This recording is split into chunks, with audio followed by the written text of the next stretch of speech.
반갑습니다. 지난주 수련회 다녀오느라고 얼굴 못 본 분들도 또 얼굴 보고 하니까 너무 반갑네요. 왜 이렇게 오랜만에 보는 것 같을까? 반갑습니다. 저희 교회 좋은 건반이 생겼습니다. 그 앞에 소리 들으셨어요 오늘? 느끼셨어요? 또 어떤 분이 목적원고 가셔가지고 이렇게 또 한국에서 부쳐갖고 와서 한국에 또 들어오신 분이 한 분 계셨는데 짐을 이만큼 들고 오셨어요. 합력하여 선을 들었습니다. 우리 교회가 참 대단한 것 같아요. 꿈꾸면 다 이루어져요. 믿으십니까? 상상 못하는 일들을 생각만 해도 하나님 이루어주시는 줄 믿습니다. 우리 교회 모두 성도들 또한 그러한 일들이 가정 가운데 우리 모든 삶 가운데 있기를 주님의 이름으로 축원합니다. 지난주에 말씀이어서 계속 진행되고 있어요. 지난주에 말씀 기억하시죠? 사도들이 복음을 전하다가 어떻게 됐어요? 감옥에 잡혀갔어요. 그 다음날 이제 사도들을 불러서 그들을 이제 채찍질하고 신문하려고 했는데 그들을 불러오라라고 갔더니 사도들이 감옥에 있었습니까? 없었습니까? 없었어요. 없었죠. 왜 없었죠? 하나님의 천사가 밤에 그들을 그곳에서 나오게 했어요. 하루가 아니라 뭐죠? 추복시킨 거예요. 하나님께서 데리고 나오신 거예요. 나오시면서 뭐라고 말씀하셨습니까? 하나님께서 그들에게 말씀하신 게 뭐예요? 너네들이 가서 주의 복음을 전하고 성령의 일하는 일들을 알아라 이렇게 얘기를 하시죠. 사도들이 어떻게 하죠? 밤에 나갔는데 새벽에 눈 뜨자마자 나가서 복음을 전해요. 그렇죠? 아침에 이제 데리러 이제 신문하려고 데리러 갔더니 사도들이 없는 거야. 간수한테 물어봤더니 어디 갔냐? 우리 계속 지키고 있었는데 없어진지도 몰랐다는 거죠. 누군가 달려와서 이야기합니다. 사도들이 어디 있다고? 솔로몬 해변에서 그들이 복음을 전하고 있습니다. 하고 얘기하는 거예요. 기절 초풍할 일이죠. 이게 무슨 일이에요? 감옥에 있어야 될 사람들이 어디 갔나 했더니 전하던 데서 또 전하고 있다는 거예요. 그 가운데 이제 그들을 끌고 오죠. 지난주 말씀 마지막 절이지만 성전 맡은 자가 부하들과 같이 가서 그들을 잡아왔으나 강제로 못합니다. 왜냐하면 백성들이 돌로 칠까 두려웠기 때문에. 그 가운데 이제 27절이 돼요. 그들이 끌어다가 공회 앞에 이제 세우기 시작하고 그들에게 한마디 던지죠. 28절에 보면 이르되 우리가 이 이름으로 사람을 가르치지 말라고 언급하였으되 너희가 너희 가르침을 예루살렘에 가득하게 하니 이 사람의 피를 우리에게 돌리고자 함이로다 라고 말하고 있습니다. 어려운 일을 이제 당하는 거예요. 힘든 일을 당하는 거예요. 고난이 그들 앞에 놓이기 시작했던 겁니다. 사도들이 투옥되고요. 어려운 일들이 계속됩니다. 우리 그리스도인들이 겪는 어려움과 환난이 있습니다. 고난의 문제를 바라볼 때마다 왜 내게 이런 일들이 벌어지지? 라고 생각합니다. 사도들의 모습을 통해 우리에게 다가올 이 어려움의 문제를 이겨나가는 시간이 이 사도행전을 통해서 우리 삶 가운데 있기를 소망합니다. 깊이 나누지 못하고 말하지 못했지만 지금 하나님 앞에 우리 예수님 앞에 우리의 고난의 문제를 가지고 정말 눈물로 기도하고 싶은 마음들이 우리 가운데 있다면 오늘 말씀을 통해 그 해답을 찾고 기도하고 응답하는 시간 되길 소망합니다. 사실 돌아보면 이 고난의 문제라고 하는 것은 우리 인생하고 어떻게 보면 뗄 수가 없는 문제이지 않습니까? 뗄 수가 없어요. 크리스천 리더십의 대가라고 하는 존 맥스웰이라는 사람이 이런 얘기를 했어요. 독수리가 더 빨리, 더 쉽게 날기 위해서 극복해야 될 유일한 장애물이 공기다. 그러나 공기를 모두 없앤 다음 진공 상태에서 날게 하면 그 즉시 어떻게 될까요? 땅바닥에 떨어져 아예 날 수 없게 된다는 거죠. 공기는 저항이 되는 동시에 비행을 위한 또 필수 조건이라는 얘기를 했거든요. 그래서 무슨 말을 했냐면 이렇듯 고난이라고 하는 것은 우리에게 없었으면 좋겠지만 그 고난 때문에 오히려 우리는 더 푸른 하늘을 날 수 있다라는 이런 이야기를 했습니다. 고난의 어려움, 예수를 믿든지 안 믿든지 또는 신앙이 좋든지 안 좋든지 누구나 다 겪게 됩니다. 그래서 예수 믿으면 복받고 형통하다라고들 교회에서 얘기하는 경우들이 많이 있었지만 사실 이게 딱 보면 열어놓고 보면 어때요? 예수 믿으니까 더 힘든 일이 생기고 더 어렵다라는 말을 종종 듣게 됩니다. 사실 그 말이 틀리지 않아요. 우리 틀리지 않아요. 저도 이렇게 짧은 인생이지만 뒤돌아보면 내가 예수님 안 믿었으면 내가 이 고생은 안 했을 텐데 라고 생각했던 적이 저도 많아요.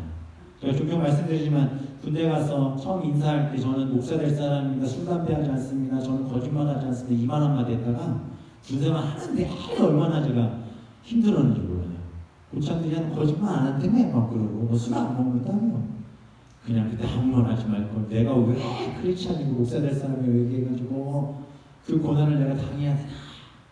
고참들이 담배 피고 막 코앞에서 훅 담배 핀 거야 막 이러고, 술 안 먹는다 막 입에다 콕콕 불면서 술 먹은 거야 막 이러고, 막 그냥 마셔버릴 걸, 그냥 펴버릴 걸. 그러면 안 맞았고 고난은 안 했을 텐데 내가 왜 그 소리를 해가지고 고난을 먹고 있나, 그런 생각을 했었어요. 그냥 끝까지 견디고 버텼습니다. 그래서 우리가 이 세상 살 때 세상 사람들도 고난 당하고 우리도 고난 당하고, 오히려 예수 믿으면 더 깊은 고난에 빠진다면 뭐하러 교회를 다니나, 뭐하러 예수를 믿나, 이 질문 앞에 우리가 직면하게 될 것입니다. 그러나 우리가 오늘 본문의 말씀을 통해 고난의 참된 의미가 왜 그런지를 파악할 수가 있다면 우리는 그것을 맞닥뜨리는 자세가 바뀔 수 있고 삶이 바뀔 수 있다는 것을 기억하셔야 돼요. 우리가 알고 부딪히는 것과 그렇지 않은 건 전혀 달라요. 우리의 삶의 문제는요, 어떠한 것도 말씀을 통해 해석되어질 수 있다는 것을 기억하셔야 돼요. 그리고 우리가 큐티하고 말씀 보고 드라마 말고 들으셔야 돼요. 이게 무의식적으로 듣고 무의식적으로 내가 말씀 보는 것 같지만 그 말씀이 온전히 우리의 삶을 인도해 가신다는 것은 우리가 경험하셔야 될 필요 있습니다. 큐티하세요. 드라마 말고 들으시고 말씀 보시고, 할렐루야. 그 은혜를 우리가 드리길 소망합니다. 우리가 오늘 본문의 말씀을 통해 이것을 이제 한 세 가지 정도 차원에서 보려고 하는데, 먼저 40절의 말씀을 보면, 오늘 본문 앞절에 제가 쭉 읽었던 이 내용들을 보시면 알지만 사도들이 고난을 받고 있어요. 고난을 받고 있는데 그 고난의 문제를 바라보면서 그 실체가 무엇인지에 대해서 이야기하는 장면이 나와요. 40절의 말씀을 보면 그들이 옳게 여겨 사도들을 불러들여 채찍질하며 예수의 이름으로 말하는 것을 금하고 놓으니 사도들은 그 이름을 위하여 능력받는 일에 합당한 자를 여기심을 기뻐하면서 공회 앞을 떠나니라. 그들이 날마다 성전에 있든지 집에 있든지 예수는 그리스도라고 가르치기와 전도하기를 그치지 아니하니라 라는 말씀이 있어요. 5장에서 첫 번째 잡혀갔었죠. 그때 이제 주의 사자가 이끌어 다시 복음을 전하다가 이제 어떻게 된 거예요? 두 번째 또 잡혀간 거예요. 근데 이게 얘네들이 그 당시에 사두개인이나 대제사장이 당시 기득권층들이 말로만 해서 이게 안 되겠다 싶었던 거예요. 이제 처음에 말로 했잖아요. 말로만 해서 잡아놨는데 베드로는 처음에 잡혔다가 나갔고 또 그래서 또 데려다가 잡아놓고 신문하려면 또 어떻게 나갔어요. 이건 안 되겠다 라고 생각했는데 두 번째 갇힌 다음에 무슨 일이 벌어져요? 그들이 채찍질을 합니다. 매질을 한 거죠. 보통 이 시대의 매질이라고 하는 것은 사도 바울의 말씀에 고백하는 것처럼 40에 한 번 감한 매를 때려요. 몇 대요? 39대. 학교 다닐 때 혹시 적을 때만 해도 잘못하면 맞았거든요. 많이 맞아보셨어요? 끄덕끄덕 하시는 분들 계시는 거니까 왜 그렇게 사셨어요? 저도 맞아봤어요. 되게 억울하게, 나름. 근데 죄를 져놓고 그 죄가 억울하다고 맞았다는 것도 억울하다고 생각한 게 저였어요. 중학교 다닐 때 공부를 안 했거든요. 하고 싶지가 않았어요. 공부를 안 했어요. 공부도 잘 하셨어요? 중학교 때 정말 57명 중에 53, 4, 5등 제자리였어요. 왜 이렇게 웃으세요? 정신 차리고 한번 시험 봤더니 51등을 했더라고요. 1등 했잖아요. 그죠? 전화가 명 왔는데 걔네는 또 52등 되고. 제가 1등 했었어요. 51등. 어쨌든 그렇게 하는데 한 번은 도저히 안 되겠는 거야. 제가 막 되게 나쁜 일 많이 했거든요. 중학교 때. 막 애들 때리고 다니고 막 그랬어요. 교회와 학교의 삶이 완전 달라요. 그 모태신앙의 극을 달리던 양극화 현상을 달리던 제 모습이 있었거든요. 그때 컨닝페이퍼를 만들어봤어요. 시험 보는데 잘했죠. 그거 만들 정신이었으면 공부를 했으면 더 잘 봤었거든요. 깨같은 글씨가 엄청 여기 있었어요. 그래가지고 이제 학교 그 소매에 쓱 집어넣고 갔어요. 시험을 다 봤잖아요. 어쩜 그렇게 하나도 없어. 쓴 게 하나도 없는 거예요. 제가 페이퍼를 만들어 온 거에 있는 내용이 시험 문제 하나도 안 나오는 거예요. 화가 나는 거야. 그래서 막 썼어요. 에이씨, 몰라.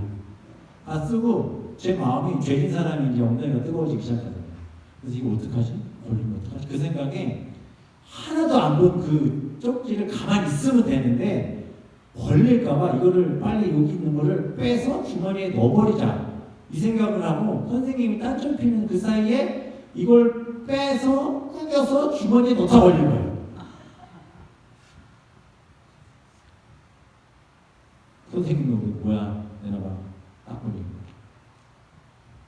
시간 끝나고 학생권 내려갔어요. 내려갔더니 저한테 막 그 당구채 같은 걸로 배를 콕콕 찌는, 야 이거 쓸 시간에 공부를 해야겠다 막 그러시더니, 그리고 제가 억울하잖아요. 뭐라고 했을까요? 한 문제도 안 나왔어요. 안 봤어요. 억울해요. 그랬더니 저 웃기는 놈이다. 그런데 엎드려. 그래서 제가 그때 20에 하나 감한 뇌를 맞았어요. 19대. 원래는 30대 맞게 되는데 제가 견디지 못했어요. 그래서 그냥 시뻘개져가지고 그렇게 맞았어요.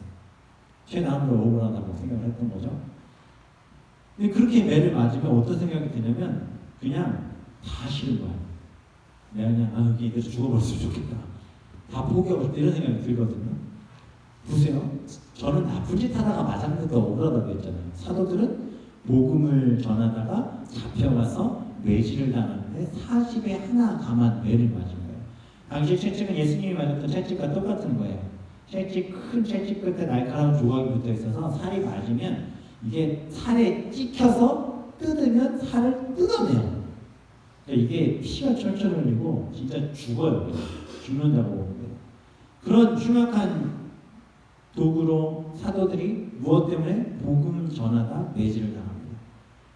채찍을 맞은 후 두 번 다시 그리스도의 이름을, 부활을, 십자가의 사건을, 너희들이 행하는 표적을 말하고 다니지 말라고 그들을 위협합니다. 너 한 번만 더 하면 그땐 죽어. 이런 거예요. 얼마나 힘들었겠어요. 우리 지금 이 자리에 계신 분들 중에 이런 매를 맞고 너 교회 가면 이거 한 10배로 더 맞아 그러는데 교회 그래도 나는 갑니다. 그리고 다 오실 수 있는 분들이잖아요. 그죠? 아멘. 상상하기도 싫죠. 이런 일 없어야 돼요. 그죠? 이런 살벌한 분위기 속에서 고난을 겪은 사도들이 풀려났어요. 솔직한 심정으로 지금 이 상황이 동의가 되십니까? 이해가 되십니까? 복음 전하다가 끌려갔다니까요. 그러다 매 맞았다니까요. 41절에 보면 이런 고난을 겪는 사도들이 뭐라고 하냐면, 사도들은 그 이름을 위하여 능력받는 일에 뭐라고 해요? 합당한 자로 여기심을 어떻게? 기뻐했다고요. 기뻐했다고요. 채찍 맞았는데 이거를 우리가 이 일을 당하는 것이 합당하고 오히려 기뻐했다라고 기록하고 있는 거예요. 말이 됩니까? 말이 됩니까? 매는 안 맞아도 주중에 아니면 제 인생도 돌아보면 고난당할 때가 있거든요. 그때 저는 그 고난당하고 힘든 일을 겪을 때 이것 때문에 내가 하나님 나는 이런 고난을 받기에 합당한 자입니다. 오히려 하나님 고난 때문에 제가 성숙해지면 기뻐합니다라고 딱 그 순간에 고백했던 적은 한 번도 없었던 것 같아요. 그냥 하나님 왜 이러십니까? 왜 내게 이렇게 힘들게 하십니까? 왜 하필 접니까? 왜 하필 우리 가정입니까? 왜 하필 내 인생 가운데 이런 일들이 있어야 됩니까? 그 사람들은 왜 이 환경을, 이 상황을 왜 나한테 이런 일을 겪게 하십니까? 원망하고 불평하고 진짜 그 순간에는 누가 앞에 잡히기만 하면 가만 안 둘 것 같은 그런 마음으로 그 순간에 있었던 것 같아요. 예수 믿으면 고난이 있습니다. 어려움을 겪는 것은 어떤 의미에서는 그럴 수 있어요. 그래서 열심히 노력해서 여기까지 왔는데 한 걸음 더 나아가서 뭐냐면, 우리가 고난을 당할 때 그냥 그래도 하나님 견딥니다가 아니라 사도들은 한 걸음 더 나갔잖아요. 뭐라고 해요? 마지막에 기뻐했다라고 얘기합니다. 고난받음이 기쁘다. 고난을 기뻐하는 사도들. 이 부분이 우리가 붙잡아야 될 메시지면서 또 어려운 부분이기도 합니다. 예수를 믿는 사람인데 왜 어려움을 겪을까? 그 첫 번째 예고 사도행전 5장 29절에 나오는데요. 매질을 당하고 투옥했던 사도들이요, 뭐라고 고백하냐면 사람보다 하나님에게 순종하는 것이 마땅하니라라고 고백합니다. 다시 말하면요, 우리가 예수를 믿기 시작한다는 것은 삶의 목적과 원리가 이전과는 전혀 다르게 변했다라는 거예요. 다시 쉽게 말씀드리면 소속이 달라졌다는, 소속이. 예를 들어 우리가 한국에서 살다가 이곳에 와서 살면서 그만한 대가를 지불해야 된다는 거죠. 뭐가 달라요? 말이 다르죠. 또 교통법규도 다르고 법도 다르고 사고방식도 달라요. 문화도 달라요. 전에 한국에 살 때는 이런 갈등조차 없었잖아요. 그냥 우린 살았어요. 동네에 마트가 한국말로 두절절에 얘기하고 아줌마나 뭐 가게 아저씨랑 뭐 농담도 따먹기도 하고 지나다니고 밖에 나가 돌아다녀도 걱정 하나도 없고 주민등록증 뭐 하고 갖고 다니고 뭐 학교 뭐 다니는 거 뭐 상관없고 그죠? 누구 만날 때마다 번역기 돌릴 일도 없고, 그쵸? 무슨 공공기관에 전화할 일 있으면 괜히 누구 부탁 좀 해야 되는 이런 생각 할 필요도 없이 자다가 눈 떠도 그냥 전화해가지고 우리 집에 뭐가 안 되는 게 뭐 했었는데 여기 왔더니 달라요. 문화도 다르죠. 마찬가지예요. 전에는 우리가 예수를 믿기 전에는 그저 육체가 원하는 대로 죄가 요구하는 대로 이끄는 대로 순응하면 그냥 그렇게 살면 그냥 그렇게 즐기면 됐었어요. 그런데 예수 그리스도의 피로 거듭나신 우리가 구속한 바를 받은 우리가 하나님의 나라의 백성이 되면 달라지는 거예요. 하나님 나라의 백성이 된다는 것은 우리가 또 어디에 소속됐다라는 거예요? 하나님 나라 백성에 소속이 됐다는 거죠. 우리는 천국 시민권을 받은 하나님의 자녀들입니다. 믿으십니까? 요한복음 15장 18절 19절에 이 말씀이 있어요. 세상이 너희를 미워하면 너희보다 먼저 누구를? 나를 미워한 줄로 알아. 너희가 세상에 속하였으면 세상이 자기의 것을 사랑할 것이나 너희는 세상에 속한 자가 아니요 도리어 내가 너희를 세상에서 택하였기 때문에 세상이 너희를 미워한다라고 말씀하고 계십니다. 우리는 세상에 속한 존재가 아니라는 거예요. 우리는 하나님 나라 백성이에요. 그렇기 때문에 우리는 이 땅을 살면서 소속이 다른 곳에 있는 거죠. 그러나 이 땅은 우리가 소속은 다르지만 이 땅 가운데 하나님 나라 백성으로 해야 될 일이 있다는 것을 기억하셔야 됩니다. 이곳에 가서 법이 다르고 문화가 다르죠. 충돌이 있습니다. 제가 인도에 갔을 때 인도에 딱 갔는데 제일 먼저 당황한 게 뭔지 아세요? 딱 공항에서 나오자마자 제일 먼저 당황했던 거. 차를 딱 탔는데 제가 선탑을 했거든요. 운전하는 자리에 앉았는데 운전대가 없어요. 무슨 얘기냐면 운전석이 오른쪽에 있어요. 그게 제일 먼저 당황스럽더라고요. 이게 뭐야? 다른 곳이니까. 전혀 다른 곳이기 때문에. 거기서 선교사님 이런 말씀 하시더라고요. 자기는 한국에서만 운전하다가 거기 처음에 가가지고 좌회전하다가 사고 난 적이 있고 우회전하다가 사고 난 적이 왜? 적응하는 동안에 시간이 필요했기 때문에. 법규 위반도 많이 했대요. 그래서 어찌 보면 한국에서는 익숙한 일이지만 다르니까 충돌이 생겼다라고 얘기하는 것입니다. 우리가 그리스도인으로 하나님의 자녀로 삶을 시작했음에도 불구하고 이런 일들이 벌어지는 거예요. 소속과 질서가 다르고 원리가 달라졌기 때문에 우리는 부딪힘의 문제들이 생길 수 있다는 것을 기억하셔야 됩니다. 그래서 우리가 주님의 나라의 백성으로 살면 살수록 더욱 하나님의 나라 백성답게 살면 살수록 세상과 타협하기 힘들어지죠. 그 가운데 우리는 부딪혀 이겨내야 된다는 믿음의 그런 도전들이 있기 때문에 그 과정 속에 우리는 부딪히는 일들이 생길 수밖에 없다는 거예요. 그래서 하나님 나라 백성이 된다는 것은 이 땅을 살면서 더 어렵고 힘든 일들이 많아요. 보세요. 예수 믿고 나서 얼마나 제약이 많아요. 아무 생각 없이 술 먹고 담배 피고 세상 유흥 즐기던 우리가 즐깁니까? 하기 힘들잖아요. 눈치 보잖아요.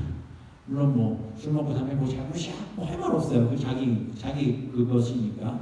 그러나 음란한 것들, 또 죄악이 있는 것들. 우리가 그 앞에 직면할 때에 우리 마음에 어떠한 생각들이 가지고 합니까?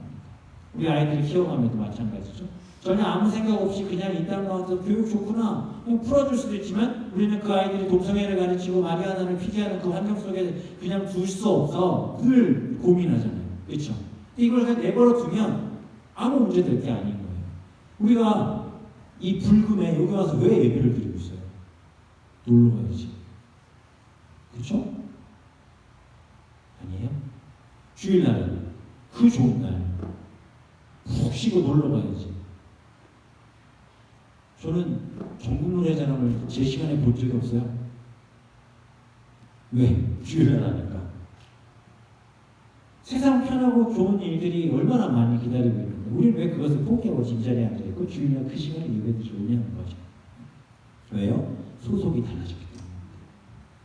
한국에서 젊은 부부들 성경 공부를 인도했었는데 우리 교회도 이제 그것을 진행하려고 합니다. 크게 신앙에 관심 없이 그냥 아내를 따라다니던 한 형제가 은혜를 받은 거예요. 그가 그의 삶이 바뀌기 시작한 거죠. 가치관이 바뀌었어요. 그가 고백해요. 나는 하나님 나라의 백성입니다. 그렇게 그런 삶으로 살기를 선포합니다. 청년들이 고백해요. 은혜 받은 청년들이. 내가 이제 그리스도인으로 살겠습니다. 하나님 나라의 백성으로 살겠습니다. 그런데 이 형제가 그렇게 살기로 선포하고 세상에 딱 들어갔더니 이전에 아무 생각 없이 행동하던 삶의 모습들에 제약이 하나둘씩 생기는 거예요. 어려움이 생기기 시작하는 거예요. 그 첫 번째 문제가 회식 자리였어요. 가야 하나 말아야 하나 술을 먹어야 되나 말아야 하나 그 가라오케를 가서 거기에서 있어야 되나 말아야 되나? 지혜롭게 피하고 싶지만 어쩔 수 없는 상황들이 자꾸 생기는 거예요. 한 번, 두 번 거절하다 보니까 사람들이 사람 갑자기 바뀌면 큰일 난다 이러면서 놀리고 그러더라는 거예요.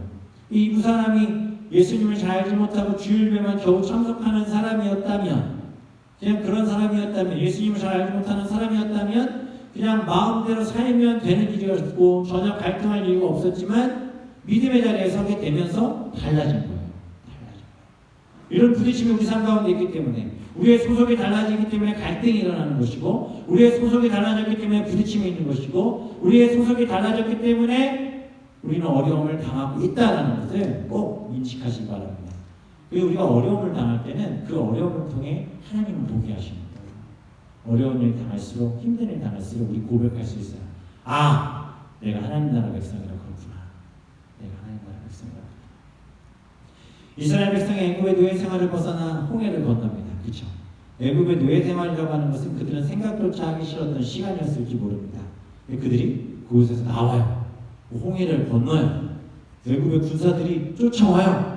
아이고 우리 죽겠구나 했는데 애굽의 군사들은 어떻게 되죠? 홍해 바다에 다 수장되고 말아버립니다. 이제 걱정거리 있어 없어요? 없잖아요. 이집트에 430년을 노예 생활하다가 탈출했어. 나왔어. 그냥 그지로 나온 게 아니에요. 그때 은근 폐물들을 다 갖고 나왔어요. 부산에서 나온 거예요. 막 왔더니 승질난 이집트 군사들이 막 쫓아왔는데 이거 잡히면 어떡하나 했는데 홍해 딱 건넜더니 물 딱 막아버리셔가지고 걔네들도 다 사라졌어요. 이제 어디로 가면 돼? 하나님의 약속한 땅만 걸어가면 돼. 걱정거리가 있습니까 없습니까? 없어야죠. 그런데 광야에서 제일 먼저 발을 딛고 가나안을 향해 섰을 때 그 앞을 막아섰던 게 누군지 아세요? 아말렉이라는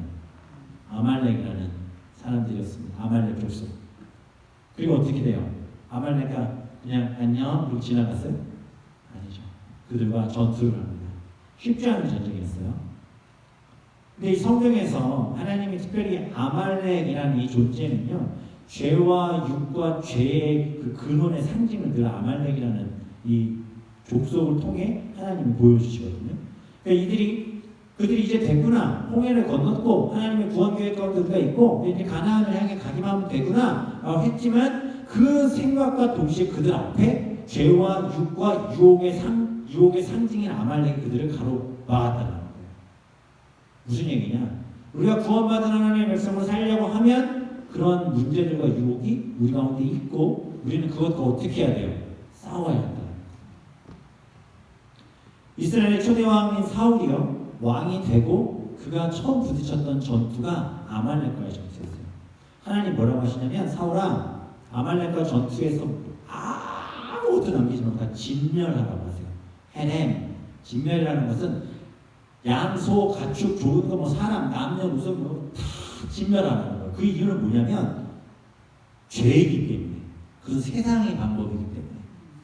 네가 하나님 왕이 됐다라는 거예요. 너의 소속이 어디라는 거예요? 하나님 나라 백성이다라고 하나님이 인치해 주신 건데, 인증해 주신 거예요. 넌 하나님 나라 백성의 시민이라고 도장 찍어 주신 거예요. 그랬기 때문에 그가 처음 하는 그 전쟁인 아말렉, 바로 죄와의 전쟁에서 어떻게 이기되 아무것도 남기지 말고 다 진멸해버리는 거예요. 왜? 죄에서 떠나라는 거죠. 이전이라는 거예요. 이런 믿음의 갈등과 도전이 우리 가운데 있을 줄 믿습니다. 사울이 어떻게 했을까요? 진멸했을까요? 못합니다. 좋은 것들을 남겨요. 어떻게 된 거예요? 세상에 하나님 나라 백성이라고 하나님 청해 주셨음에도 불구하고 그가 세상 것을 버리지 못하죠. 그 결과 어떻게 됩니까? 사울은 하나님이 버려버리십니다. 왜? 하나님 나라 백성으로 삶을 살지 않기 때문에. 구원받아 기쁨의 삶을 바라보고 하나님이 원하시는 삶을 살려고 하면 할수록 구원받은 백성에게는 새로운 전쟁이 기다리고 있습니다. 홍해를 건너자마자 바로 가나안이 아닌 거예요.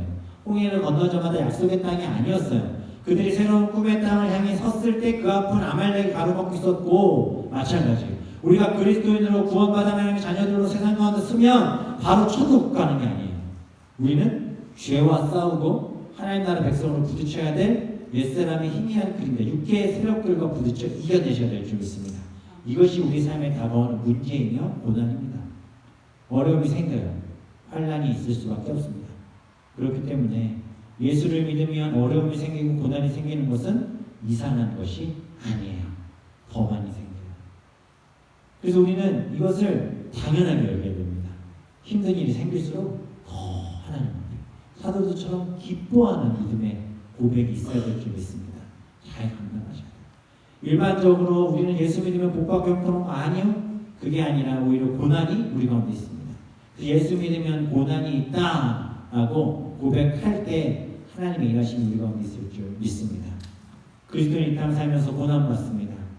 그리스도인 이 땅 살면서 어려운 일들을 당합니다. 그러나 이 고난은요, 다시 얘기하면 그냥 버티고 감당하며 숙명처럼 안고 살아야 되는 그런 의미로만 있는 것이 아니라 이 고난을 통해 하나님이 주신 좀 더 적극적이고 구체적인 의미가 있어요. 그 이야기가 바로 로마서 8장 15절에 나오는데 한번 보시면요. 너희는 다시 무서워하는 종의 영을 받지 아니하고 양자의 영을 받았으므로 우리가 아빠 아버지라 부르짖느니라. 무슨 얘기인지 아시겠죠? 우리는 죄의 삭신 사망의 길로 가는 사람들이었어요. 우리는 지옥 가야 될 사람들이었지만 누구를 통해 수련의 말씀처럼 하나님이 우리에게 은혜로 구원의 선물을 허락하셨죠. 받아들인 우리가 이제 누구를, 우리 예수 그리스도를 하나님을 아빠 아버지로 부르시는 거예요. 성령이 친히 우리의 영광으로 우리가 하나님의 자녀인 것을 증언하신 거예요. 우리의 소속이 어디라는 거예요? 하나님 나라 백성이라는 거예요. 그럼 자녀이면 또한 상속자고 하나님의 상속자요 그리스도와 함께한 상속자니 우리가 그와 함께 영광을 받기 위하여 고난도 함께 받아야 할 것입니다. 무슨 얘기냐면요, 성령이 우리에게 양자의 영을 부어서 우리로 하여금 하나님을 아바 아버지라 부르게 하셨어요. 15절부터 17절의 말씀해 보면 신분에 관한 말씀인데 자녀가 된 걸로만 끝난 게 아니라 당연히 아버지의 기업에 상속권을 우리에게 주셨다라는 거예요. 무슨 얘기인지 아시겠죠? 상속자의 영광을 받기 위해 우리는 고난을 함께 받아야 된다는 거예요. 하나님의 자녀가 되었으면 하늘의 영원한 기업을 상속할 상속자가 된 것입니다. 믿으십니까? 우리는 그래서 하나님을 믿고 예수 그리스도를 구주로 모시면 천국에 갈 자격이 생기고 그 하늘나라의 기업을 유업으로 받는 은혜가 얻게 된 줄 믿습니다. 믿으십니까? 이 상속권에 대한 이야기들을 사도 바울이 하는 이유는요, 당시 로마 시대에는 전쟁이 많았잖아요. 전쟁이 많아서 로마의 시민들의 아들들이 전쟁터에 나가요. 그럼 어떻게 돼요? 전쟁이 다 죽어요. 죽으면 자신의 밑에 있던 종들 중에 가장 믿을만하고 또 아끼고 사랑을 한 종을 자신의 그 기업을, 자신의 가업과 자신의 그 상속권을 이을 사람으로 누가 주인이 컨택을 하는 거예요. 무슨 얘기죠? 그래서 그 사람을 데려다가 자기 아들이라고 삼는 거예요. 양자로 삼는 거예요. 그럼 그때부터 법적인 모든 권한이 누구에게 어제까지 종이었던 그 종에게 다 상속이 다 되고 이 은혜를 우리에게 주셨다. 노예처럼 종처럼 세상의 종과 노예처럼 죽을 수밖에 없고 아무 권한과 권리가 없던 우리에게 예수를 이 땅에 보내주셔서 그 기업을 이을 상속자로 세워주심이 우리 가운데 있습니다. 이것은 무엇을 통해? 고난을 통해 그것을 얻게 된다라고 말씀하시는 거예요. 그래서 때로는 험한 자리에 처하기도 하고 어려움을 겪기도 하지만 우리가 그런 일을 겪을수록 더욱 깊어지게 하시고 더욱 넓어지게 하시는 줄 믿습니다. 우리 인생 살아가면서 하나님의 보혈을 경험할 때 우리가 겪는 고난의 참된 의미가 무엇인지를 알고 견디게 될 줄 믿습니다. 우리가 지금 다 겪는 고난, 이 일이 언제 끝날지도 모르고 왜 내게 이런 일이 생기느냐 생각할 수 있어요. 때로는 왜 이 시간들이 내게 꼭 필요한가라는 질문을 던지게 될 수도 있습니다. 그러나 하나님은 그것조차 사용하시는 줄 믿으시기 바랍니다. 돌아보면 1분 1초도요 하나님은 우리의 인생을 허투루 지나가게 하지 않으세요. 믿으십니까? 내가 지금 뭐하고 있는 거지? 나는 다른 사람들처럼 정말 의미 없이 사는 건 아닌가? 내가 이렇게만 해서 되나? 이런 생각이 있을 수 있겠지만 정말 하나님의 자녀들 믿음을 갖고 살면 그 시간들 동안 하나님 일하시는 줄 믿으시기 바랍니다.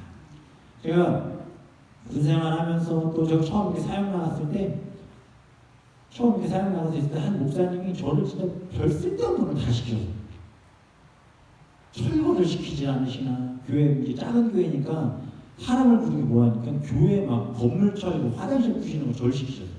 그래서 제가 막 철거를 막 하고 뭐 안에 인테리어 해야 된다고 막 다 뜨셨더라. 전기공사하는 거 막 제가 하고 무슨 내가 왜 사역을 해야 되는데 아니 내가 왜 조그만 교회 와가지고 내가 이 전기공사라고 앉았고 페인트 칠하고 앉았고 왜 건물을 부수고 있어야 되나 뭐 이런 생각 했었거든요. 얼마나 억울해요. 그렇다고 뭐 페이를 많이 주는 것도 아니고 40만 원 받고 일할 텐데 파트 사역자로 파트 사역자네. 그러고 보니까 파트 사역자인데 맨날 풀타임처럼 와가지고 일을 시키시고 노가다 시키시고 그 목사님이 비워 생각하니까 또 그러네. 그런데 언제 또 그 옥상에 정원을 만드신다고 밑에 교회 갔다 야 손전도사 뭐하니 그래서 갔더니 교회 밑에 흙이 이만큼 있길래 나는 우리 뭐 하나가 딴 데 뭐 하나 보냈어. 그랬더니 야 등짐 좀 줘라 그러시더니 그 흙을 다 들고 4층을 엘리베이터 타고 걸어 올라갔어요. 그래가지고 위에다가 막 정원 만들고 내가 이 짓을 왜 했구나 그랬거든요. 청년들을 들고 선교를 나갔는데 벽 부실 일이 생기고요, 페인트 칠할 일이 생기고요, 선교사님 집이 전기가 공사해야 되는데 산업을 불러야 되는데 못하고 있는데 제가 전기 공사 다 했어요. 다 그런 식인 거예요. 몰랐어요 그 순간에 내가 왜 일을 하고 있어야 되나. 모세를 볼까요? 모세는요 애굽에서 40년을 왕이 되기 위한 교육을 훈련받았어요. 그리고 한참 날개를 펴야 될 때 어디로 가요? 미디안 광야로 가요. 쫓겨나 방랑자의 신분을 살아요. 거기서 결혼도 하고 가정도 이루지만 40년을 뭐 해요? 미디안 광야 이것저것 양 끌고 돌아다니면서 목동 역할만 한 거예요. 얼마나 허무했겠어요 그 인생이. 처음에 한 10년 동안은 진짜 힘들었을 거예요. 내가 몇 개 국어를 하고 내가 이집트의 왕이 되려고 이런 교육을 받아가지고 양 끌고 다니면서 양 똥이나 치워주고 있고 양 끌고 다니면서 여기서 풀 뜯어먹는 거 보면 다 됐으면 또 데리고 가고 내가 이게 뭐냐. 하나님이 나를 왜 그 미디안 말이야. 40년 하고 나중에 포기했을 거예요. 그냥 이게 내 인생인가 보다. 그쵸? 이 요새 심정이 이해가 가요. 그러고 보면 80이 돼가지고 이제 나는 죽었겠구나, 나는 이제 다 살았다 싶을 때쯤 하나님이 딱 오시더니 모세야 애굽에 가서 이스라엘 백성을 끌어와라. 모세 마음이 어때요? 하나님 죄송합니다. 장난하십니까? 마음 안 들겠어요? 그런 경우도 종종 봐요. 내가 하나님 사역을 하겠다고, 하나님의 일을 감당하겠다고 정말 열심히 신앙생활하고 또 신학교 가서 공부 열심히 했는데 전혀 쓸을 못 받는 것 같은 순간들이 있어요. 내가 하나님의 다짐을 하고 교회 가운데 열심히 쓰고 수고하겠다고 했는데 상처만 받고 오히려 아파서 집에 가면 막 억울하고 답답하고 하나님 내가 주님 일 하자고 했지 내가 하나님을 감당하자고 했지 내가 교회에서 응원하고 내가 이랬냐. 난 정말 순수하게 하나님 앞에 섬기려고 했는데 왜 이렇게 시기질투한 사람이 많냐. 내가 일 당하려고 하나님이 합니까?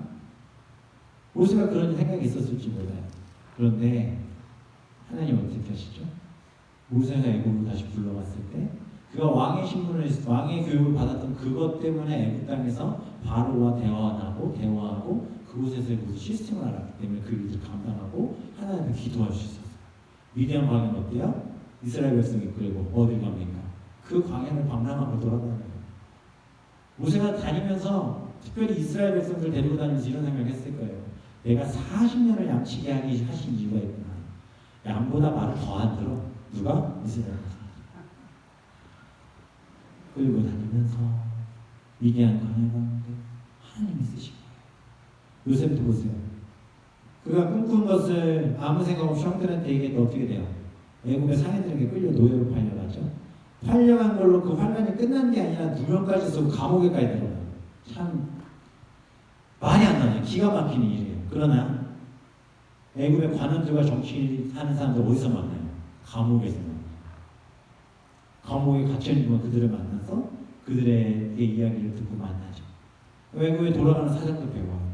그리고 그가 나중에 그 총리의 집에서 일할 때도 이제 그런 부분들을 자기한테 그게 왜 내가 필요하지? 종이잖아요. 노예로 끌려왔잖아요. 그런 얘기를 내가 왜 들어야 되지? 감옥에서 그건 내가 왜 필요했을까? 높은 보존의 이 애굽의 인자로 서는 그날 깨달았죠. 뭘 깨달았어요? 하나님이 나를 준비해 가셨구나. 이런 과정을 통해 요셉을 만들어 가셨어요. 아무리 빨리 그가 잘 된다고 해도 30 초반에 그가 총리가 될 수 없는 나이임에도 하나님은 그렇게 만들어 가셨고, 요셉 입장에서는 아무것도 알 수 없는 상황일 수도 있었겠지만 그냥 어렵고 힘든 순간이라고 생각했지만, 그가 총리가 됐음에도 그 의미를 깨닫지 못했지만 기근이 벌어지고 형들이 찾아와 그들 앞에 섰을 때 요셉이 거기서 이제 고백을 하는 거예요. 이제껏 보지 못했던 하나님의 손길을 그들에서 보게 되는 거예요. 그래서 이전까지는 형들에게 억울하고 형들이 믿고 내가 왜 이렇게 내 인생을, 내 평생을 이렇게 고생하고 이 땅에서 이렇게 못난 자리에 있어야 되는가라고 생각했는지 모르겠지만, 그가 어떤 고백을 합니까? 창세기 45장 5절에서 다 같이 읽어볼까요? 시작.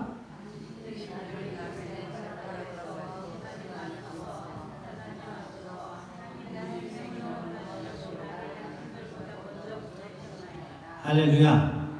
너무 힘들고 힘든 15년 이상의 시간들을 보냈어요. 괴롭고 힘든 시간을 보냈어요. 그런데 요셉의 고백이 뭐냐면 인생의 주어가 하나님으로 바뀐 거예요. 하나님이 하셨습니다. 할렐루야. 두 번째, 생명을 구원하시려고 하나님이 하셨습니다. 그리고 뭐예요? 마지막, 당신들보다 앞서 나를 보냈다. 팔렸다는 게 아니라, 당신이 나를 팔았다는 게 아니라 하나님이 나를 보내셨다라고 그의 고난을 해석하고 고백하고 있습니다. 이 모든 과정에 하나님의 섭리가 작용하고 있었음을 깨닫기 시작한 거죠.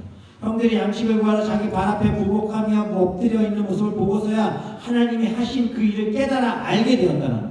바로 이것입니다. 우리의 인생도 내가 지금 하는 일이 무의미해 보이고 답답하고 고통과 염려의 시간만 가득한 것 같고, 기도해도 응답받지 못하는 것 같고, 내 머리와 선택에 여전히 의심만 있는 것 같고, 그렇지만 하나님이 그 시간조차 사용하고 계심을 믿으시기 바랍니다. 지금 어렵고 힘든 시간이 하나님 나를 사용하시는 시간임을 믿으시기 바랍니다. 사도행전 본문으로 돌아가서 능력을 받는 것, 이것을 합당하게 여겼다라고 합니다. 그들이 기뻐하며 돌아갔다라고 했습니다. 이 기쁨의 정체가 뭘까요? 고난을 기뻐했다는 것은 사도들의 신앙은, 그들의 신앙이 아주 중요한 결론을 이미 갖고 있었다는 거예요. 무엇이냐? 히브리서에 보면 나오는데, 예수님이 우리를 사랑하사 이 땅에 오셔서 고난받으신 장면이 2장에 쭉 나오는데 18절 말씀에 이런 말씀이 있어요. 그가 시험을 받아 고난을 당하셨은즉 시험 받는 자들을 능히 도우실 수 있으니라. 우리가 고난을 받고 어려운 일을 당하는 게 억울하고 힘들다고 생각할 수 있겠지만, 우리를 사랑하사 이 땅에 오신 예수 그리스도는 이미 그것을 다 경험하고 또 감당하셨다는 거예요. 그래서 우리가 당하는 이 고난이 아무도 몰라줄 수 있어요. 남편도 아내도 배우자도 부모 자식도 몰라줄 수 있으면 누구나 알아요? 예수님은 아세요. 왜? 거의 그 고난을 경험하고 아셨기 때문에. 이 부분이요, 예수님이 이 땅에 오셔서 33년 살아가셨던 이것은 우리에게 너무나도 큰 위로인 줄 믿습니다. 제가 인도에 갔을 때 한 친구를 만나가지고 거기서 있던 그 인도의 신을 믿던 그 친구에게 그 사람이 저한테 막 물어봤어. 너는 왜 하나님을 믿냐? 너는 왜 예수님을 믿냐? 얘기했을 때 제가 이 이야기가 그 친구 다운시켰잖아요. 자기들은 뭐 귀신이나 뭐 시바신이 우리를 도와주고 우리에게 막 힘을 주고 막 어려움을 이기는 고통을 막 어두운 막 하는 거예요. 제가 물어봤어요. 그 신들이 너와 같은 일을 겪어본 적이 있냐? 그렇게 물어봤어요. 그랬더니 뭐라고 하냐면, 그 신들이 왜 나와 같은 일을 겪고 내가 잘못했기 때문에 일을 겪는 거고 그 신들은 그런 일을 겪을 일이 없지. 이렇게 얘기해서 제가 뭐라고 하냐면, 우리 예수님은 우리와 똑같은 삶을 사시면서 그 고난과 고통과 함께 하셨어. 그랬더니 무슨 신이 그러네요. 그렇기 때문에 우리 마음을 너무나도 잘 아셔. 그리고 그가 죽으심으로 우리의 죄를 속량하시고 또 하늘 보좌 가운데 우리에게 말씀하셔. 내가 다 안다고. 그 신들이 네 마음 알 것 같아? 그 신들이 네 마음의 고통을 알 것 같아? 그랬더니 알지 않을까? 몰라요. 그럼 이상이죠. 우리 예수님 그 가운데 함께 하셨습니다. 골로새서 1장 24절에 말씀하시죠. 나는 이제 너희를 위하여 받는 괴로움을 기뻐하고 그리스도의 남은 고난에 그의 몸된 교회를 위하여 내 인체에 채우느라. 사도 바울은 이것을 깨달아 알았어요. 내가 받는 고난 힘들고 어려워요. 매일 매질 당하고 정말 죽기 직전까지 있는 상황들이 있지만, 사도 바울의 마음 가운데 그것이 오히려 기쁜 건 예수님이 나와 함께 하신다는 믿음이에요. 내가 이 고난을 당하다 죽을지언정 예수님을 믿기에 그와 함께 저 천국 가운데 있을 것을 사도 바울은 믿고 있었습니다. 그래서 사도 바울은 그렇게 고백하는 거예요. 내가 이 교회 가운데 이 육체 가운데 채워가겠다. 이 고난의 시간들을. 빌립보서 1장 29, 30절에 또 이렇게 얘기합니다. 그리스도를 위하여 너에게 은혜를 주신 것은 다만 그를 믿을 뿐 아니라 또한 그를 위하여 고난도 받게 하라 하십니다. 너에게도 그와 같은 싸움이 있으니 너희가 내 안에서 본 바 이제도 내 안에서 듣는 바니라. 사도들이 깨달은 바가 바로 이것이었어요. 우리가 당하는 고난은 단순히 내 개인적 차원의 고난으로 끝나는 것이 아니라 이 고난을 겪음으로 나의 고난을 통해 하나님의 복과 자비와 긍휼을 누릴 대상들이 내 옆에 있다는 것을 우리에게 알려주신다는 거죠. 우리의 고난을 사용하시는 하나님의 은혜가 있기를 소망합니다. 그 고난을 통해 우리를 사용하실 주님의 은혜가 우리 가운데 넘치게 될 줄 믿습니다. 이것을 경험하고 알았어요. 그리고 그 가운데 있는 하나님 나라의 비밀을 또한 깨달아 알고 있었다는 거죠. 이 땅에서의 시간은 길어야 80년, 90년, 요즘 100세까지 살아야 된다고 막 난리를 피는데 살면 좋겠죠, 나름. 그러나 저는 개인적으로 별로 오래 살고 싶지 않습니다. 이런 얘기하면 저희 아내가 나보다 먼저 가면 안 된다 이렇게 지속적으로 얘기하는데 어찌되었든 저는 늘 기도하는 게 하나님 사명 딱 되면 그냥 그때 딱 죽었으면 좋겠어요. 이게 언제인지 알지 못하지만 그러나 그 인생의 낙을 누리는 것보다 저 천국의 소망이 우리 가운데 더 큰 기쁨으로 기다리고 있음을 믿으시기를 소망합니다. 그래서 생각하건대 현재의 고난은 장차 우리에게 나타날 무엇과 영광과 비교할 수 없음을 믿으시기 바랍니다. 사도 바울이 고백을 하는 거예요. 이 땅 살며 우리에게 다가오는 많은 일들이 있습니다.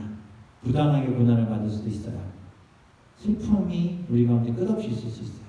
그러나 우리가 이것을 견뎌낼 때 주시는 은혜가 있고 또 우리는 하늘나라 백성이기 때문에 당연히 받는 고난이라 여기실 때 주님 주신 은혜가 있을 줄 믿습니다. 베드로서 2장 19절 21절 이렇게 말씀합니다. 부당하게 고난을 받아도 하나님을 생각함으로 슬픔을 참으면 이는 아름다우나 죄가 있어 매를 맞고 참으면 무슨 칭찬이 있으리요. 그러나 선을 행함으로 고난을 받고 참으면 이는 하나님 앞에 아름다우니라. 이를 위하여 부르심을 받았으니 그리스도도 너희를 위하여 고난을 받았다. 너희에게 본을 끼쳐 그 자취를 따라오게 하려 하셨느니라. 예수님 따라가는 주의 백성들 되시기를 주님의 이름으로 축원합니다. 힘들고 어려운 일이 있을수록 주님 발자취 따라가십시오. 아무도 몰라요. 절대 모릅니다. 내가 맡고 있는 고난의 무게, 힘든 거, 위로 아무도 못해줍니다. 누가 아십니까? 예수님이 아세요. 예수님 붙잡으십니다. 주님 손잡고 있지 마시고 내가 쓰러진 그곳에서 나를 더 강하게 하시는 주. 힘들고 어렵고 괴롭고 고단하고 힘든 것 오늘 이 밤에 그냥 다 내려놓고 주님 아시죠? 기도하고 매달리면 해결하게 하실 줄 믿습니다. 또한 이제부터 고난을 받을수록 기뻐하십시오. 아멘 안 하시네요. 고난을 받을수록 기뻐하십시오. 저도 이 고백 가운데 아멘 하고 싶습니다. 이것이 우리한테 기쁨이 되고 그것을 나눌 때 채우시는 은혜가 있을 줄 믿습니다. 소진영이라는 우리 찬양하시는 마커스 워십의 간사님이 계시는데 참 힘든 희귀병 같은 질병을 앓고 겨우 견디면서 그 인생을 살아갈 때 그가 이런 고백을 하더라고요. 고난은 자신에게 가장 무서운 적이었지만 이제 고난은 내가 예수님을 사랑하는 증거가 되고 있다라고 고백합니다. 힘든 일 많아질수록 어려운 일 많아질수록 생각하지 않았던 문제들이 있으면 있을수록 주님이 나를 사랑하시는구나 고백하시고 사도들처럼 능히 이기시는 주님의 자녀들 되시기를 주님의 이름으로 축원합니다. 우리 함께 찬양하면 좋겠습니다. 참 힘들고 어려운 일들이 우리 가운데 여전히 있을 거예요. 사도들 얼마나 괴롭고 힘들었겠어요. 채찍에 맞고 매질을 당하고 말도 안 되는 고백을 합니다. 고난받는 거 합당하다, 기쁘다. 그리고 가서 뭐하죠? 성전에 있든지 집에 있든지 예수 그리스도라고 가르치며 전도하기를 그치지 않습니다. 저는 제가 그렇게 쓰임받길 소망하고 이 자리에 우리가 그렇게 쓰임받길 소망합니다. 가장 귀한 일이 이 일인 줄 믿습니다. 우리 함께 찬양하고 함께 기도하겠습니다. 고단한 인생길 힘겨운 오늘도 예수 내 마음 아시네. 지나간 아픔도 마주할 세상도 예수 내 마음 아시네. 하루를 살아도 기쁨으로 가리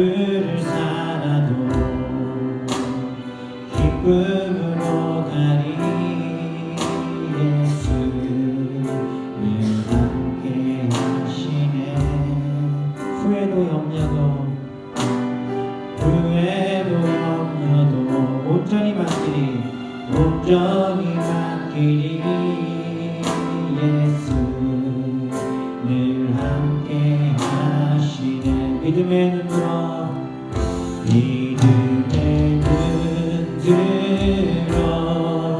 주를 보리. 이 또한 지나가리라. 주어진 내 삶에 시간 속에 주의 뜻 알게 하소서. 믿음의 눈 들어